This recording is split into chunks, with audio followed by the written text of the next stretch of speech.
the best academy. Hi friends, welcome to Harish academy.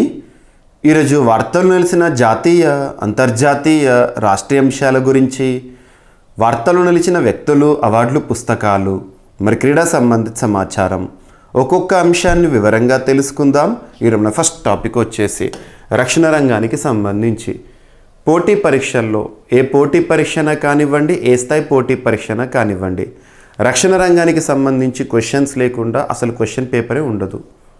రక్షణ రంగానికి సంబంధించి మనం డిస్కస్ చేస్తున్న విన్యాసాలపై కానివ్వండి, ఎక్సర్సైజెస్ ఇన్ న్యూస్, రక్షణ రంగానికి సంబంధించి ఇటీవల కాలంలో డిఫెన్స్ అక్విజిషన్ కౌన్సిల్ వారు తీసుకున్న నిర్ణయాలపైన లేదా ఆమోదముద్రపైన కానివ్వండి, అండ్ రక్షణ రంగానికి సంబంధించి ఇంపార్టెంట్ రిపోర్ట్స్ ఉంటాయి. Stockholm International Peace Research Institute వంటి సంస్థలు రిలీజ్ చేసే నివేదికలు, మరియు మన రక్షణ రంగ అవసరాలు తీర్చుకోవడంలో భాగంగా ఏ దేశాలపై ఆధారపడుతున్నాం రక్షణ రంగ దిగుమతుల విషయంలో, ఇటువంటి వాటిపై కానివ్వండి, మరియు ఇటీవల కాలంలో పూర్తి స్వదేశీ పరిజ్ఞానంతో తయారవుతున్న ఆయుధ వ్యవస్థకి సంబంధించి కానివ్వండి క్వశ్చన్స్ ఎక్స్పెక్ట్ చేయొచ్చు. ఈరోజు Stockholm International Peace Research Institute వారు ఇచ్చిన ఒక నివేదిక రక్షణ రంగ వ్యయానికి సంబంధించి ప్రపంచంలో భారతదేశం 4th పొజిషన్లో ఉందంట. మరి టాప్ పొజిషన్లో ఎవరున్నారో చూద్దాము. ప్రపంచంలో 2023 సంవత్సరంలో రక్షణ రంగానికి అధిక వ్యయం చేసిన దేశాల జాబితాలో మన దేశం 4వ స్థానంలో ఉందంట. 2023లో మన దేశం $83.6 బిలియన్ రక్షణ రంగానికి ఖర్చు చేసింది. ఇది దేశ జీడిపి మొత్తంలో కనుక తీసుకుంటే 2.4%. మొత్తంగా ప్రపంచ దేశాలు చేసిన వ్యయంలో ఇది 3.4%. ప్రపంచంలో రక్షణ రంగానికి అత్యధిక వ్యయం చేస్తున్న దేశం అమెరికా, తర్వాత స్థానంలో చైనా, తర్వాత రష్యా ఉన్నాయి. టాప్ 5 దేశాల మొత్తం వ్యయం $1,481 బిలియన్. ఇది ప్రపంచ వ్యయంలో 61%. టాప్ 10 దేశాల్లో జీడిపిలో అత్యధికంగా 37% ఖర్చు చేసిన దేశం యుక్రెయిన్ కాగా, తర్వాతి స్థానంలో సౌదీ అరేబియా 7.1%గా ఉందంట. గుర్తుపెట్టుకోండి. సో ఏ విధంగా రక్షణ రంగానికి సంబంధించి ఖర్చు చేస్తున్నారని చెప్పేసి ఇక్కడ Stockholm International Peace Research Institute వారు ఇచ్చిన నివేదిక ఎగ్జామినేషన్లో ఖచ్చితంగా అడుగుతారు. ఇక దేశంలోనే లేదా ప్రపంచంలోనే లేదా ఆసియా ఖండంలోనే మొట్టమొదటి, అతిపెద్ద, అతి చిన్న, అతి పొడవైన ఇలాంటి ప్రత్యేక పదాలతో కూడిన కరెంట్ అఫైర్స్ని మనం సూపర్లేటివ్స్గా డిస్కస్ చేస్తున్నాము. ఇక్కడ ఒక సూపర్లేటివ్ టాపిక్ వార్తల్లోకి వచ్చింది. India's first coastal and wader bird census begins in Jamnagar. గుర్తుంచుకోండి, దేశంలోనే మొట్టమొదటి కోస్టల్ తీర ప్రాంత మరియు వ్యాడల్ బర్డ్ సెన్సస్ అనేది ఎక్కడ ప్రారంభమైందంట? జామ్నగర్లో ప్రారంభమైంది. జామ్నగర్ ఇక్కడ గుజరాత్లో. సో నిన్నటి రోజున జనవరి 3 నుండి 5 వరకు ఈ సెన్సస్ అనేది జరుగుతుంది. Census will be conducted in the marine national park and marine sanctuary in Jamnagar. గుర్తుంచుకోండి. సో ఇటువంటివి వైల్డ్ లైఫ్ సంబంధించి ఎగ్జామినేషన్లో మనం క్వశ్చన్స్ ఎక్స్పెక్ట్ చేయొచ్చు. అండ్ అభ్యర్థులకు ఒక చిన్న అనౌన్స్మెంట్, మీకు నేను కరెంట్ అఫైర్స్ని సైంటిఫిక్ అప్రోచ్లో ప్రతిసారి చెప్తూ ఉంటాను. కరెంట్ అఫైర్స్ని ఒక సింగిల్ సబ్జెక్ట్లా కాదు, కరెంట్ అఫైర్స్ని మనం చదివే జనరల్ స్టడీస్లో భాగంగా వచ్చే అప్డేటెడ్ ఇన్ఫర్మేషన్గా చదవండి అని చెప్పేసేసి. అలా polity, economy, geography, history, science and technology, environment and etcetera current అఫైర్స్ని 20 సెగ్మెంట్స్గా విడదీస్తూ మీకు చాలా సైంటిఫిక్ అప్రోచ్లో టీచ్ చేస్తూ వస్తున్నాను. అందుకోసం నేను CA 360 కోర్స్ని కూడా స్టార్ట్ చేశాను. CA 360 2023 కోర్సు గురించి మీకు తెలుసు, CA 360 2024 కోర్సు గురించి మీ అందరికీ తెలిసిందే. ఇక పోటీ పరీక్షల్లో CA 360 సృష్టించిన సంచలనం ప్రతి ఒక్క అభ్యర్థికి తెలుసు. ఇక రానున్న పోటీ పరీక్షలను దృష్టిలో ఉంచుకొని 2025 ఇయర్లో ఏపీ, తెలంగాణకు సంబంధించి జాబ్ క్యాలెండర్ అమల్లో భాగంగా పోటీ పరీక్షలు చూడబోతున్నాం.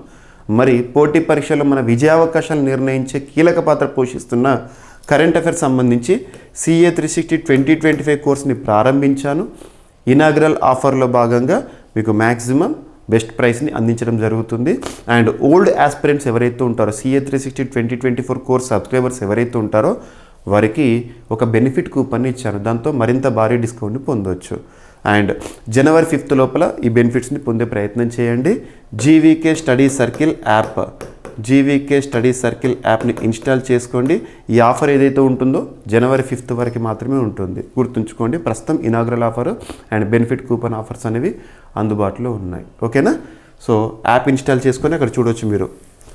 నెక్స్ట్, భారత్లో తగ్గిన పేదరికము 4 నుంచి 4.5% వరకు అంచనా. 2023-24లో 4.86% గ్రామీణ పేదరికం ఉందని ఎస్బీఐ రీసెర్చ్ రిపోర్ట్ వారు చెప్తున్నారు. 2011-12లో ఈ రేటు ఏకంగా 25.7%. ఇదే కాలంలో పట్టణ పేదరికం 13.7% నుంచి 4.9%, 4.09% డౌన్. ఎస్బీఐ రీసెర్చ్ వెల్లడిస్తున్న అంశము. భారత్లో గ్రామీణ పట్టణ పేదరికం గణనీయంగా పడిపోయినట్లు స్టేట్ బ్యాంక్ ఆఫ్ ఇండియా పరిశోధన నివేదిక ఒకటి పేర్కొంది. 2011-12 ఆర్థిక సంవత్సరంలో 25.7%గా ఉన్న గ్రామీణ పేదరికం 2023-24లో ఎంతకు వచ్చిందట 4.86%కి దిగొచ్చిందని నివేదిక చెప్తుంది. ఇక ఇదే సమయంలో పట్టణ పేదరికం 13.7% నుంచి 4.09%కి తగ్గినట్లు వెల్లడిస్తున్న అంశము. సో ఎగ్జామినేషన్ పాయింట్ ఆఫ్ వ్యూలో ఖచ్చితంగా ఇటువంటి రిపోర్ట్స్ పైన మీకు ఎకానమీ పాయింట్ ఆఫ్ వ్యూలో అడిగే అవకాశాలు ఉంటాయి. ఇది ఎకానమీలో అప్డేట్గా మనం చెప్పుకోవచ్చు. ఇక ఆస్తి హక్కు, మనం ఇండియన్ కాన్స్టిట్యూషన్, దేశంలోనే అత్యున్నత చట్టం, the supreme law of the land, Indian constitution. మరి రాజ్యాంగం అమల్లోకి వచ్చినప్పుడు ఆర్టికల్ 31 ఆస్తి హక్కును ప్రాథమిక హక్కుగా గుర్తించడం జరిగింది. ఆ తర్వాత వివిధ కేసుల పర్యవసానము మనం చూసాము. ఆస్తి హక్కుని ప్రాథమిక హక్కుల జాబితా పార్ట్ 3 నుండి తొలగించేసేసి ఆర్టికల్ 300A చేర్చారు. ఆర్టికల్ 300 క్యాపిటల్ ఏ అంటే రాజ్యాంగ సవరణ ద్వారా చేయబడిన అంశము 12th పార్ట్లో. సో 12వ భాగంలోని 300A ఆర్టికల్గా ఆస్తి హక్కును ఒక రాజ్యాంగ హక్కుగా మాత్రమే గుర్తించారు బై 44th కాన్స్టిట్యూషనల్ అమెండ్మెంట్ 1978. ఇవన్నీ మనకు తెలుసు. సో నిన్నటి రోజున ఇది మరొకసారి వార్తల్లోకి వచ్చింది. ఆస్తి హక్కు రాజ్యాంగ హక్కు. ఎస్, కాన్స్టిట్యూషన్లో ఉంది కదా రాజ్యాంగ హక్కు. ఆస్తి హక్కు ప్రాథమిక హక్కు అంటే పార్ట్ 3లో ఉండాల్సింది, అది లేదు కదా. 44th అమెండ్మెంట్తో రాజ్యాంగ హక్కుగా ఉంది. భూమి తీసుకుంటే సరైన పరిహారం చెల్లించాలని సుప్రీంకోర్టు ఆదేశం. పౌరులు ఆస్తిని కలిగి ఉండే హక్కు రాజ్యాంగబద్ధమైన హక్కు అని సుప్రీంకోర్టు తేల్చి చెప్పింది. ప్రజల నుంచి భూమిని సేకరిస్తే చట్ట ప్రకారం వారికి సరైన పరిహారం చెల్లించాలని ఆదేశించింది. తగిన పరిహారం చెల్లించకుండా వారిని ఆస్తిని దూరం చేయడానికి వీల్లేదని స్పష్టం చేసింది. Bengaluru Mysore infrastructure corridor project నిర్మాణానికి చేపట్టిన భూసేకరణ విషయంలో 2022 నవంబర్లో కర్ణాటక హైకోర్టు ఇచ్చిన తీర్పును సవాలు చేస్తూ దాఖలైన పిటిషన్పై సుప్రీంకోర్టు ధర్మాసనం విచారణ చేపట్టి తీర్పును వెలువరించింది. రాజ్యాంగ సవరణ చట్టం 44వ సవరణ చట్టము 1978 ద్వారా ఆస్తి హక్కును ప్రాథమిక హక్కుల నుంచి తొలగించారని ధర్మాసనం వెల్లడించింది. అయినప్పటికీ సంక్షేమ రాజ్యంలో అది మానవీయ హక్కు అని ఉద్ఘాటించింది. ఆస్తి హక్కు అనేది రాజ్యాంగంలోని ఆర్టికల్ 300A కింద రాజ్యాంగ హక్కేనని వెల్లడించారు. ఆర్టికల్ 300A ప్రకారం ప్రజలను వారి ఆస్తి నుంచి దూరం చేయడం చట్టవిరుద్ధమని పేర్కొనడం జరిగింది. చట్ట ప్రకారం పరిహారం ఇవ్వాల్సిందేనని ప్రభుత్వాలను ఆదేశించింది. ఇంకా 2024 సంవత్సరం అత్యంత వేడి సంవత్సరంగా చరిత్రలో నిలిచిపోయింది. దేశంలో గత 125 సంవత్సరాలు అత్యంత వేడి సంవత్సరంగా 2024 రికార్డులోకి ఎక్కింది. 1901 సంవత్సరం నుండి చూస్తే 2024లో అక్టోబర్ డిసెంబర్ కాలంలో దేశంలో అధిక ఉష్ణోగ్రతలు నమోదైనాయి అంట. అక్టోబర్ నెల గత 123 సంవత్సరాల్లో అత్యంత వేడిగా నిలిచింది. 2024 వార్షిక సగటు ఉష్ణోగ్రత 25.75 డిగ్రీ సెల్సియస్. ఇది 1991-2020 సాధారణ సగటు కంటే 0.65 డిగ్రీస్ ఎక్కువనంట. గత 15 ఏళ్లలోనే 5 అత్యంత వేడి సంవత్సరాలు నమోదైనాయి. ప్రపంచంలో కూడా 2024ను అత్యంత వేడి సంవత్సరంగా ప్రపంచ వాతావరణ సంస్థ వరల్డ్ మెట్రలాజికల్ డిపార్ట్మెంట్ చెప్తుంది. సో ఇక్కడ IMD వారు ఇస్తున్న గణాంకాలు. అండ్ క్వాంటం పరిజ్ఞానంతో పరమాణు గడియారం సిద్ధం చేస్తూ బ్రిటన్ శాస్త్రవేత్తలు వార్తల్లోకి వచ్చారు. So innovations, science and technology సంబంధించి ఎగ్జామినేషన్లో అడగవచ్చు. క్వాంటం పరిజ్ఞానాన్ని ఉపయోగించి బ్రిటన్లోని ఒక రక్షణ ప్రయోగశాల అధునాతన పరమాణు గడియారాన్ని అభివృద్ధి చేసిందంట. దీనివల్ల సైనిక కార్యకలాపాలు మరింత భద్రంగా కొనసాగుతాయని అధికారులు తెలిపారు. రక్షణ శాస్త్ర సాంకేతిక ప్రయోగశాల దీన్ని సాకారం చేస్తోంది. ఇది గూఢచర్యం, నిఘా కార్యకలాపాలను మెరుగుపరిచే దిశగా పెద్ద ముందడుగని బ్రిటన్ రక్షణ శాఖ తెలిపింది. GPS సాంకేతికతపై ఆధారపడటాన్ని ఇది తగ్గిస్తుందంట, గుర్తుపెట్టుకోండి. అండ్ UHF కమ్యూనికేషన్ పరీక్షను విజయవంతం చేస్తూ స్పేస్ టెక్ అంకుర సంస్థ ఎన్స్పేస్ టెక్ సంస్థ వార్తల్లోకి వచ్చింది. రోజెస్లోని తమ స్వేచ్ఛా శాట్ పేలోడ్ ద్వారా స్వదేశీ పరిజ్ఞానంతో అభివృద్ధి చేసిన అల్ట్రా హై ఫ్రీక్వెన్సీ కమ్యూనికేషన్ వ్యవస్థను విజయవంతంగా పరిశీలించినట్లు హైదరాబాద్ కేంద్రంగా పనిచేసే అంకుర సంస్థ స్పేస్ టెక్ చెప్పింది. ఇక్కడ అంకుర సంస్థ స్టార్టప్స్ రక్షణ రంగము మరియు అంతరిక్ష రంగంలో స్టార్టప్స్ పైన ఎగ్జామినేషన్లో క్వశ్చన్ వస్తుంది. ఇక్కడ మనము 2020 సంవత్సరంలో 2020 ఇయర్లో భారత ప్రభుత్వం ఇన్స్పేస్ని ప్రారంభించింది. INSPACe Indian National Space Promotion and Authorisation Centre. దీని ద్వారా ప్రైవేట్ స్టార్టప్స్ ఏవైతే ఉంటాయో స్పేస్ టెక్నాలజీ పైన స్పేస్ ఫీల్డ్లో పరిశోధన చేసే వారికి సహకారం అందిస్తుంది భారత ప్రభుత్వం. దాని యొక్క ఫలితమే మనం స్కై రూట్ ఏరోస్పేస్కి సాధిస్తున్న ఘనతలు కానివ్వండి, స్పేస్ కిడ్స్ సాధిస్తున్న ఘనతలు కానివ్వండి, ఈరోజు స్పేస్ టెక్ సాధిస్తున్న విజయాలను కానివ్వండి. గుర్తుంచుకోండి. పోయం 4 వేదిక ద్వారా ఇది ఇటీవల కక్షలోకి చేరింది. స్వేచ్ఛ శాట్ ఈ నెల 1న ఇస్రోకు చెందిన telemetry, tracking and command network తొలి విడత డేటా ప్యాకేజీలను పంపించడం జరిగింది.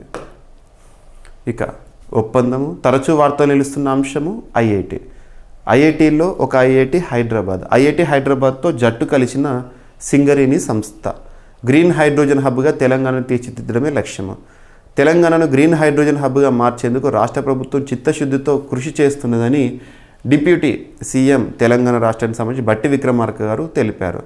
సంగారెడ్డి జిల్లా కందిలోని ఐఐటీలో శుక్రవారం India Australia critical minerals hub 2 రోజుల సదస్సును ఆయన ప్రారంభించారు. ఈ సందర్భంగా రాష్ట్రంలో ఖనిజ అన్వేషణ, టెక్నాలజీ బదలాయింపులపై సింగరేణి, ఐఐటి హైదరాబాద్ మధ్య అధికారిక ఒప్పందం కూడా జరిగిందంట. ఒప్పందాలపైన అడగవచ్చు.